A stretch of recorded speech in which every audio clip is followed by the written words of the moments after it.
विकासाभिमुख नेतृत्वाचा उदय, रांजणी ते लोणारवाडी रस्ते सुधारणा कामाचे आज उद्घाटन, ग्रामस्थांची 15 वर्षांची प्रतीक्षा संपली.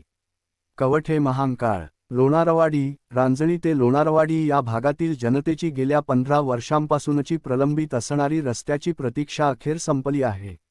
महाराष्ट्र राज्याचे उच्च व तंत्र शिक्षण, संसदीय कार्यमंत्री तथा सांगली जिल्ह्याचे पालकमंत्री माननीय ना. चंद्रकांत दादा पाटील यांच्या विशेष सहकार्यातून आणि भारतीय जनता पार्टीचे तालुकाध्यक्ष माननीय श्री उदयराजे भोसले यांच्या सातत्यपूर्ण व विशेष प्रयत्नातून जिल्हा नियोजन समितीमधून DPDC ग्रामीण मार्ग 15, रांजणी ते लोणारवाडी सुधारणा करण्यासाठी तब्बल 50 लाख रुपयांचा निधी मंजूर झाला आहे.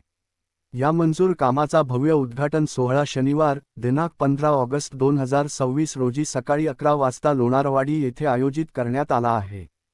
या रस्त्याची दुरवस्था झाल्यामुळे रांजणी, लोणारवाडी आणि अग्रण धुळगाव परिसरातील ग्रामस्थांना, शेतकऱ्यांना व विद्यार्थ्यांना गेल्या 1.5 दशकापासून मोठ्या दळणवळणाच्या समस्यांचा सामना करावा लागत होता. ही समस्या लक्षात घेऊन भाजप तालुकाध्यक्ष उदयराजे भोसले यांनी पालकमंत्री चंद्रकांतदादा पाटील यांच्याकडे या रस्त्यासाठी निधी देण्याची आग्रही मागणी केली होती.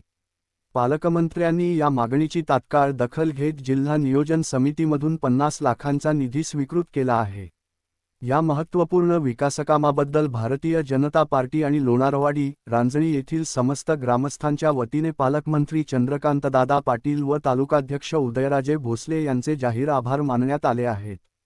या भागाच्या विकासाला गती देणाऱ्या या ऐतिहासिक कामाच्या उद्घाटन सोहळ्यासाठी रांजणी, लोणारवाडी, अग्रण धुळगाव येथील सर्व ग्रामस्थ, महिला, तरुण, ज्येष्ठ नागरिक आणि भारतीय जनता पार्टीचे सर्व पदाधिकारी व कार्यकर्त्यांनी मोठ्या संख्येने उपस्थित राहावे, असे आवाहन संयोजकांच्या वतीने करण्यात आले आहे. TS न्यूज मराठीसाठी मुख्य संपादक तानाजी शिंगाडे.